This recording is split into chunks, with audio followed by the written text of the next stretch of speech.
Howdy y'all, Buck Tanner here, your rugged guide to the wild world of history. Now, when we're talking about Civil War, we ain't just talking about cannons and explosions, though trust me, there's plenty of that. We're talking about how technology can straight up change the way wars are fought, and the lives it shapes in the process. So, grab your favorite coffee, kick back, and let's dive in. First up, we're talking about the Model 1795 Musket, America's first official homegrown military firearm. This baby was like the granddaddy of all U.S. boomsticks, crafted with love, sweat, and a whole lot of trial and error at two places: the Springfield Armory up north and Harper's Ferry Armory down south. Let's break it down Buck style. Springfield started cranking these out in the late 1700s, and let me tell you, they stuck pretty close to the French Charleville musket design. Think of it as borrowing a recipe but adding a little American spice. The most notable upgrade, they slapped a bayonet mount right on top of the barrel. That meant quicker stabby stab action when things got up close and personal. They made around 80,000 of these bad boys, each one handcrafted by skilled gunsmiths. But here's the kicker: no interchangeable parts. If something broke,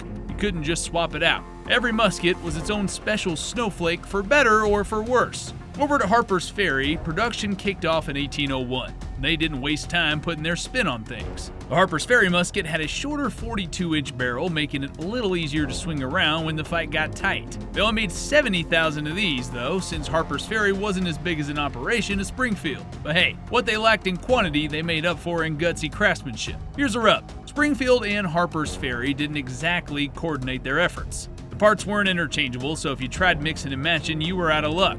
Every musket was like a fingerprint, totally unique. It wasn't until later that folks figured out mass production and standardization, but hey, the Model 1795 paved the way for all that fancy manufacturing wizardry. The next time you hear about the early American history, give a nod to the Model 1795. Wasn't perfect, but it was ours and it got the job done. God bless ingenuity, grit, and boomsticks. Now this one's going to blow your mind, because I'm about to take you on a wild ride through the history of one of America's most iconic boomsticks, the Model 1816 Musket. It wasn't just a musket, it was the musket, built to arm a young, scrappy, and hungry United States as it flexed its independence on the world stage. First off, this bad boy was a 69 caliber smooth-bore flintlock, packing a hefty punch with a 42-inch barrel and an overall length of 58 inches. Think of this thing as the 19th century equivalent of a reliable pickup truck, built tough, working hard, and getting the job done. The Model 1816 replaced the older Model 1812, and it brought in a few upgrades that soldiers were sure to appreciate. Borrowing a page from the French Charleville 1777, the Model 1816 featured a straighter stock, a longer lock plate, and a beefier bayonet, because nothing says "don't mess with me" like an extra long stabber. But here's where it gets interesting. By the time the Civil War rolled around, percussion cap muskets were all the rage. More reliable and weatherproof than those old school flintlocks, but when the war started, Uncle Sam was short on modern firearms. So what did they do? They took a whole lot of those Model 1816s and converted them to percussion. It was quicker, cheaper, and it got the troops armed in record time. But here's the catch: not all Model 1816s made the cut.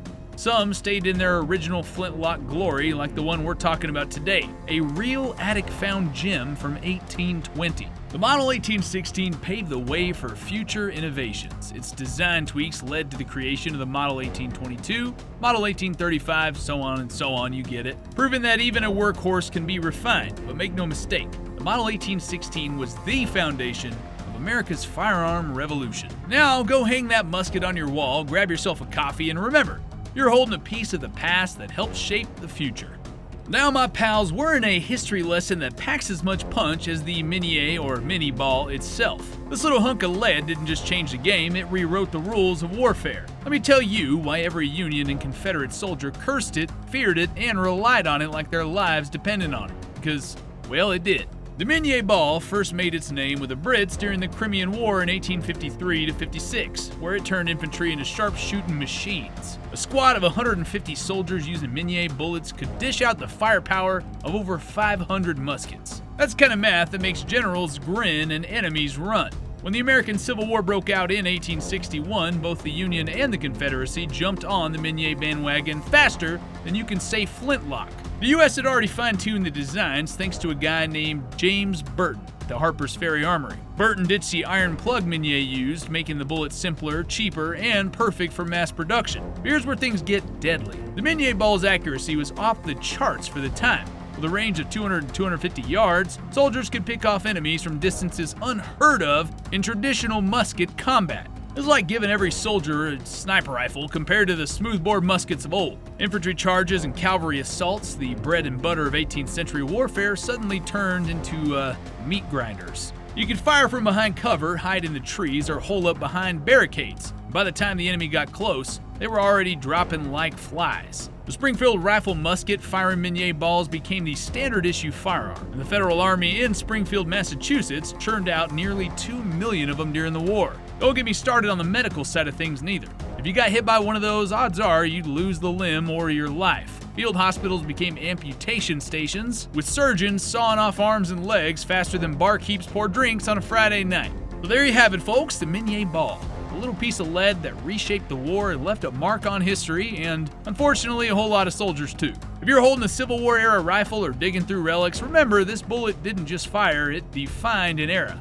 Now let me tell you all about the Colt Revolver, one of the most iconic firearms to find its way into the chaos of the Civil War. This wasn't just any old boomstick, this was a sidearm that gave soldiers a fighting chance when the lead was flying up close and personal. Whether it was a Union cavalryman, a Confederate horseman, or some infantryman lucky enough to keep one stashed, Colt's 6-shooter was as much a part of the battlefield as the smoke and the blood. Before we get to the big guns, let's talk about Colt's pocket pistol. Imagine a .31 caliber revolver engraved with a stagecoach robbery scene. Like Colt thought every soldier wanted a little Wild West charm in their holster. These tiny 5-shooters were light, practical, and had enough punch to deal with trouble at short range. Confederate Sergeant James Hughes carried one, and if you visit Canton Plantation in Tennessee, you can see his trusty sidearm on display. Union forces ordered nearly 200,000 of the Colt 1860 Army revolvers, making it their go-to sidearm. Meanwhile, Confederates, ever resourceful, captured or smuggled as many as they could get their hands on. Nathan Bedford Forrest famously armed his men with 500 Colt Navy 6s. Smuggled in potato sacks, Forrest wasn't just a fan, he was a practitioner, known to carry multiple revolvers and use them with deadly efficiency. But let's talk brass tacks. How far could a Colt revolver take out a target? Well, if you were like Wild Bill Hickok, you might manage a 75-yard shot like in his famous duel with David Tutt. But for your average soldier, the effective range was more like 25 to 50 yards tops. The Colt wasn't about long-range precision, it was about close-quarters dominance. This is where it truly shined, especially in the hands of Confederate cavalry, who preferred pistols to sabers for their hit-and-run tactics. Union cavalry, well, not so much. Early in the war, they charged with sabers drawn straight into Confederate gunfire. Let's just say the results weren't pretty. Eventually, Union tactics shifted and they started putting those 6-shooters to proper use. The Colt revolver wasn't perfect. Reloading was slow and its range couldn't compete with a rifle, but in the heat of battle, it was a lifesaver. Confederate and Union soldiers alike recognized this value, whether they carried it into the fray or picked one up from a fallen foe. Let's not forget the cultural icon it became. From the engraving on its cylinder to the role and shape in cavalry tactics, Colt's 6-shooter wasn't just a weapon, it was a legend in the making.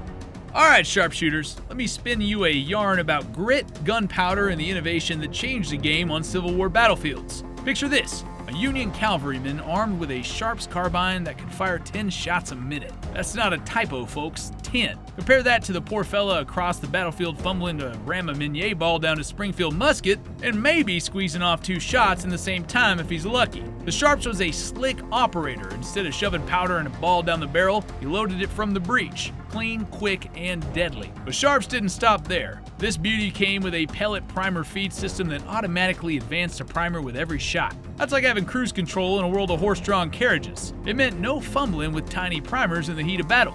Pull the trigger, reload, and repeat. Now, let's talk about the burdened sharpshooters, the Civil War's version of Special Forces. These boys were hand-picked for their shooting skills. To join the ranks, you had to hit a 10-inch target at 200 yards, 10 times, with an average spread of no more than 5 inches. That is sniper-level accuracy. Dressed in green uniforms to blend into the terrain, they were armed with Sharps rifles, not carbines. These longer-barreled versions turned Confederate soldiers into targets and battle lines into shooting galleries. The sharpshooters were credited with the highest percentage of kills during the war. That kind of precision came at a cost. They also suffered the highest casualties. See, when you think about the Civil War, it's easy to focus on the epic scale, the booming artillery, the clash of bayonets, but the Sharps tell a quieter story. One of its individual soldiers gaining the tools to survive and win.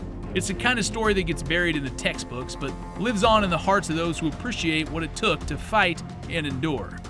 Well, let me tell you, when it came to putting the hurt on the enemy in the Civil War, nothing had firepower like the U.S. Model 1855 rifle musket. This bad boy was a Cadillac of rifles when it hit the scene. State-of-the-art tech for its time, and it wasn't just the Union soldiers rocking this piece of history. The South got their hands on a few of these too. Now don't get it twisted, the Model 1855 wasn't just your average musket, it had that Maynard tape priming system, which meant no more fiddling with those tiny percussion caps every time you wanted to fire. You cock that hammer and bam! The next primer's ready to go. Kinda like a toy cap gun, but the power to drop a man in his tracks. Like the first step into the future of firearms. But like most things that sound too good to be true, it did have its issues. Soldiers soon realized that under tough conditions, the Maynard system could fail. You might get a primer misfire or two, maybe even half of them fail on you. Not exactly ideal when you're up against gunfire from all directions, but hey, it was still better than trying to slap a new cap on every time, right? The first units to get their hands on these rifles were the regular army, like the 1st Michigan Infantry. These guys rolled into Washington on May 16, 1861, armed to the teeth with Model 1855s. President Lincoln himself was probably smiling from ear to ear. The 1st Michigan were the first Western regiment to make it to the capital, and those rifles were ready to make a statement. But the Model 1855 didn't just sit pretty in the hands of the Union. Down south, the Confederates were grabbing whatever they could. And of course, the Model 1855 made its way into the hands of soldiers like the 13th Louisiana Infantry at the Battle of Shiloh. Those guys were armed to the teeth with this very rifle. When they took Fort Sumner in 1861, a good chunk of those captured Model 1855s went south to join the rebellion. But there were some issues too. That shiny barrel? Well, in the bright sun, it'd glare so much you'd be lucky if you hit a barn, much less a moving target. Plus, the damn thing misfired sometimes, and when it didn't misfire, it wasn't exactly winning any awards for accuracy either. At Fort Stockton, soldiers were lucky to hit 30% of their shots at 100 yards. Makes you wonder how they felt when they were up against the Confederates. By the time the battlefields were red and the Union were retreating at places like Manassas, that Model 1855 was still getting its use, but it wasn't perfect. Many soldiers ditched their rifles in panic or frustration. Some even tossed them in the Potomac River when things went south at Ball's Bluff. But even with all the issues, the Model 1855 Springfield made a mark on history. If there's one thing that makes the Civil War so interesting, it's how it's not about just the armies, the generals, and the battles, it's about the tech. And when we're talking tech, the Maynard Carbine was one of the standouts. Don't let the fancy name fool you. This thing wasn't just a gun, it was a game changer. But what's so special about a breech loader? Well, before this, rifles were muzzle loader, meaning you had to load all the powder, the bullet, and everything else from the front of the barrel. Not only did that take time, but it was dangerous, especially if you were in the middle of a firefight. But with Maynard's design, soldiers could load the weapon from the back or the breech, making it quicker, safer, and more importantly, more reliable. Let's not forget the brass cartridges, the key to everything. See, instead of the old messy powder and ball method, Maynard's Carbine used a preloaded cartridge that made reloading faster than ever. Now for those southern boys who needed any edge they could get during the Civil War, the Maynard Carbine was a secret weapon. Why? Well, let me break it down for you. First, it was lightweight. Confederate cavalry didn't want to be dragging heavy rifles around while they were on the move, and Maynard Carbine was compact, easy to handle, and most importantly, could be fired without needing a whole arsenal of powder and bullets. The Confederate cavalrymen, known for their hit-and-run tactics, were all about mobility, and this carbine fit their style perfectly. Now here's a kicker.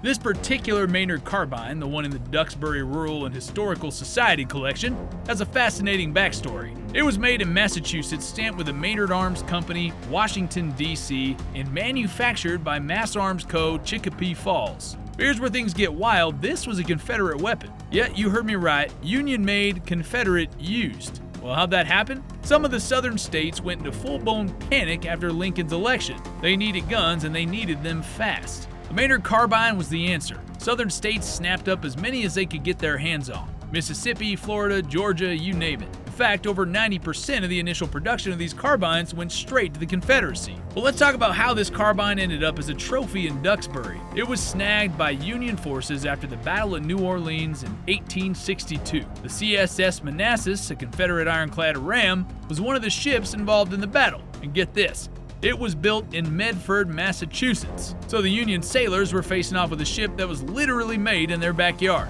After the Manassas was disabled and sunk, the Union forces managed to grab up whatever they could from the wreckage, including this very Maynard Carbine. The gun was taken as a trophy by a Union officer, Henry Ward Loring. who served aboard the USS Mississippi during the capture of New Orleans. And you know what? Lauren was a Massachusetts native, just like the guy who built the Manassas. This carbine, made in Massachusetts, was captured by a Massachusetts sailor, and it ended up in Duxbury as part of the local history. It's almost like a circle of life in the Civil War. Guns made in the North, used in the South, captured by the North, and now resting in a museum up north. Wow. In the end, the Maynard Carbine's a perfect example of how technology, tactics, and a bit of luck can turn the tide of battle. Things are gonna get interesting here as we're diving into the P63 Enfield. Let me tell you, it's a weapon that tells a story almost as wild as the war itself. Let's start with the basics. The pattern 1853 Enfield, also known as the P53 Enfield, was a breech-loading rifled musket, and it was as much a game changer as a revolver in the Wild West. Think of it like the iPhone of its day. This bad boy had it all: accuracy, range, and enough firepower to make any enemy think twice about crossing your line of sight. So what sets this rifle apart? Well, let's start with what the Brits knew best: precision. The P53 Enfield had rifling in its barrel, which means the bullet spun as it left, giving it far greater range and accuracy than the old smoothbore muskets that had been the go-to weapon for centuries. Imagine trying to hit a target the size of a man 500 yards away with a smoothbore musket. Now, with a rifled barrel of an Enfield, you could pick off that guy at those distances and hit him where it counts. The guys on both sides of the Civil War were learning that lesson fast. But here's where things get interesting. This rifle wasn't just about hitting targets at long range. The Enfield was a beast when it came into battle.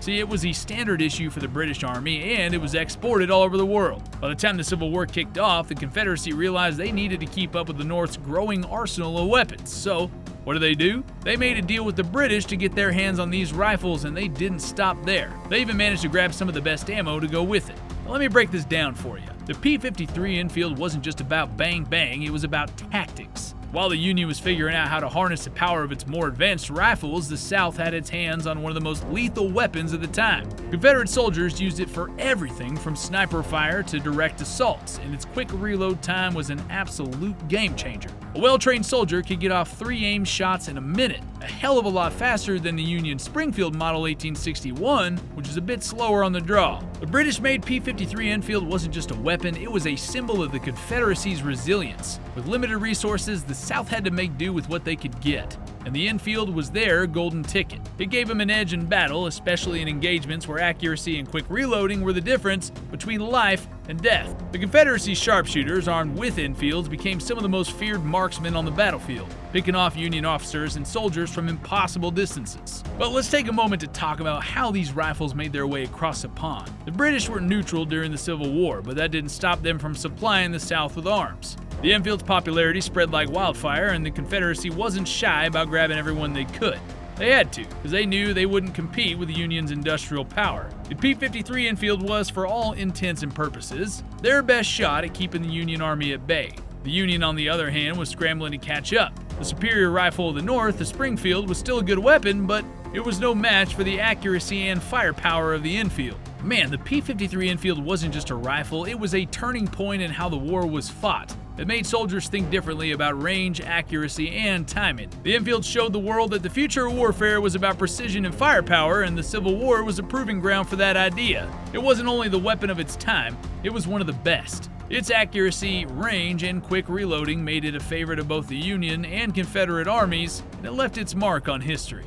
Alright, let me paint you a picture of the Austrian Lorenz in the Civil War. It was one of those stories where you take international politics, battlefield tactics, and good old Yankee ingenuity that all collide. You've heard of the big names, the Enfield, the Springfield, but what about the Lorenz? This was a sneaky little weapon that slipped into the hands of both the Union and the Confederacy, coming a thorn in the side of both armies. Now, it wasn't the star of the show like the Springfield, but don't let that fool you. This rifle packed a punch in its own right. First, let's talk about where it came from. The Lorenz was an Austrian-made rifle musket, and it wasn't exactly the top of the line when it came to technology, at least compared to what the Union was pushing out with their Springfields. But, that didn't stop it from being a player on the battlefield. When the war broke out, both the Union and the Confederacy were scrambling for arms. The Union Army, having a much bigger budget, snatched up 226,924 of these bad boys, while the Confederacy made do with about 100,000. So here's the deal with the Lorenz. It was a .54 caliber rifled musket, designed to shoot a solid Austrian bullet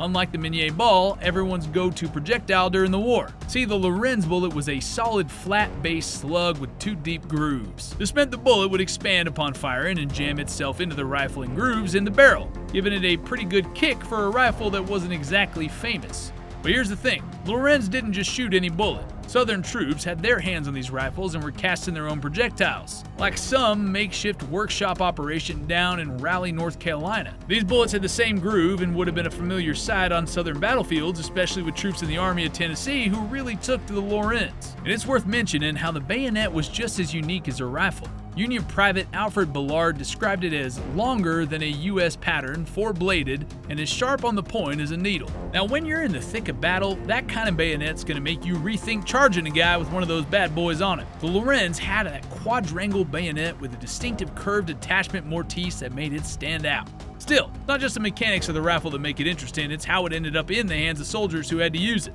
Sure, both sides needed guns to fill their ranks, but what they ended up with wasn't always top-notch. The Lorenz may not have been the most refined weapon, but it got the job done. In a war where firepower could make or break a fight, any rifle that could reach out and hit the enemy at a distance had its place. By the time 1864 rolled around, the Lorenz had become a staple in the Army of Tennessee, and though Union forces weren't thrilled about it, Southern troops were often better armed with these rifles than many of their northern counterparts. The Lorenz had staying power one way or another. Whether it was the pride of the Confederate cavalry or something for the Union's regiments to grap about, it was there, making its mark on the war. So in the grand scheme of Civil War weapons, the Lorenz was an oddball, not as legendary as the Enfield or Springfield, but still a key player in the arsenal of both sides. Well, butter my biscuits and call me a history buff, because if there's one piece of iron that sums up the grit and ingenuity of the Civil War, it's the Colt Navy Revolver. That ain't just any revolver, it's the 6-shooter that made Sam Colt a household name and sent cowboys, soldiers, and sailors into battle with confidence. Before the Colt Navy came along, old Sam was already turning heads with his earlier models. The Patterson, the Walker, the Dragoon, these were solid, dependable guns.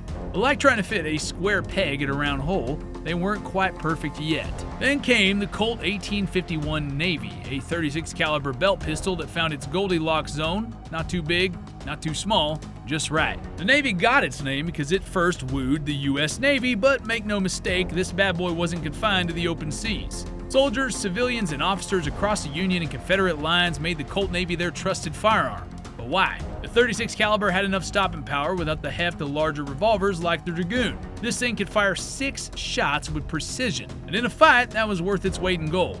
Whether factory engraved or plain Jane, the Navy was a looker, with a sleek design and iconic naval battle scene engraved on its cylinder. Some Colts were even customized for officers or gifted to soldiers. Imagine getting a shiny silver-mounted Colt Navy as a token of respect, like being handed Excalibur before charging into battle. But Sam Colt wasn't just a gunsmith, he was a marketing genius. He brought the Navy to the Great Exhibition in London in 1851, and the Brits were so impressed they let him set up shop. The Colt London Navy became a prized weapon overseas, and even Canada got in on the action. And though Colt made his mark across the pond, he had to shut down his London factory by 1856. Turns out European competitors weren't too keen on the American invasion. For soldiers on the battlefield, the Colt Navy was a lifeline. From the plains of Kansas to the trenches of Virginia, this revolver was as much a part of the war as cannons and cavalry charges. The Colt Navy wasn't just a weapon, it was a statement. It proved that a well-designed firearm could change the tide of history from the dusty streets of Texas to the rolling hills of Gettysburg. The Navy was there, a silent witness to one of America's most tumultuous times. The next time you think of the Civil War, don't just picture bayonets and cannons, remember the Colt Navy, the 6-shooter that brought old Sam Colt's legacy to life.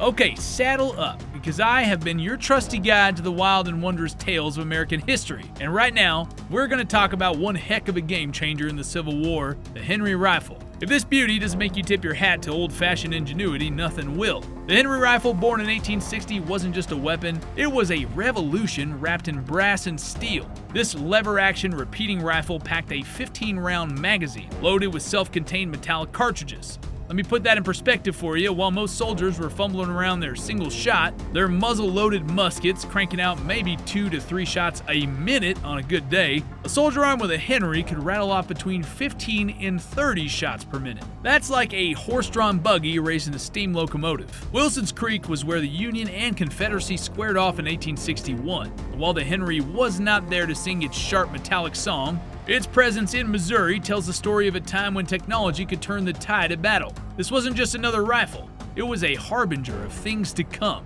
Soldiers lucky enough to carry a Henry were often called those damned Yankees with their damned Yankee rifles by Confederate troops. The nickname stuck because one soldier with a Henry could hold off an entire unit armed with traditional muskets. This is like showing up to a duel with a 6-shooter when the other guy's got a single-shot flintlock. Not fair? Maybe, but is it effective? Heck yes it is. Fast forward to today, and this particular Henry rifle is set to steal a spotlight in the newly renovated visitor center at Wilson's Creek. Folks, this isn't just about an old shiny gun, it's a bridge to understanding how warfare evolved. This rifle didn't just load bullets, it loaded a foundation for the firearms of the future. Big props to the Wilson's Creek National Battlefield Foundation for snagging this treasure and giving it a proper home. They're not just preserving a rifle, they're preserving the story of innovation, grit, and the soldier's spirit. So next time you're near Springfield, Missouri, swing by the Wilson's Creek battlefield. Gaze at that gleaming brass frame and imagine a crack of shots echoing throughout history.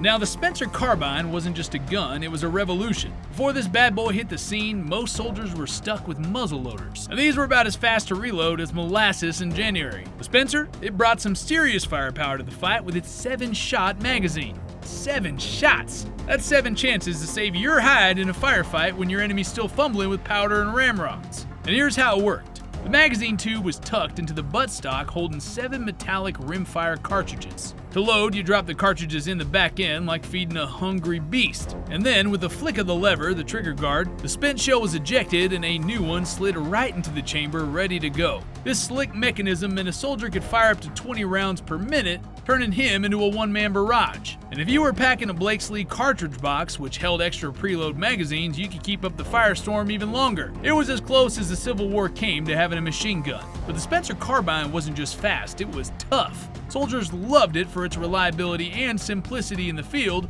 because it could handle mud, rain, and the general battlefield abuse better than most firearms of its day. No wonder the Union Army snatched up 95,000 of these beauties before the war was through. The cavalry especially adored the Spencer. Imagine a line of mounted Union troopers galloping into battle, repeating shots like thunder while poor Confederate infantry tried to reload their single-shot muskets. That'd be enough to make even the bravest rebel think twice. The Spencer wasn't just a gun, it was a game changer. It gave the Union a tactical edge in critical battles from Gettysburg to Appomattox, especially when used in cavalry raids and skirmishes. Confederate soldiers and officers alike marveled and cursed at its efficiency.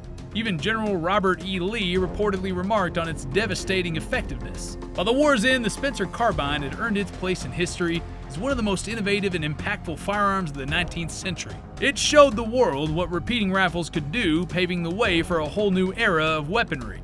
Well, folks, gather around. I'm going to take you on a deep dive into one of the Civil War's unsung heroes, the bayonet. This wasn't just a blade, it was a soldier's lifeline when bullets ran dry, a tool for survival, and a weapon that turned rifles into close combat death machines. And let's not forget the scabbard, an unsung holster that kept this bad boy safe and handy. Now, the Civil War wasn't all long-distance sharpshooting. Sure, the rifle musket was king, but when the enemy got too close to reload, the bayonet came into play. It turned every rifle into a spear. And in the chaos of a charge or a last-ditch defense, it could mean the difference between life and death. Gettysburg, 1863. Colonel Joshua Chamberlain's bayonet charge at Little Round Top turned the tide of battle. Out of ammo and time, his men fixed bayonets and swept the Confederates off a hill in a wild, desperate charge. And then there's Fredericksburg in 1862. Union troops climbed a hellish slope, bayonets ready, only to be mowed down by Confederate fire. It was a grim reminder that the bayonet wasn't invincible. Bullets usually had the last word.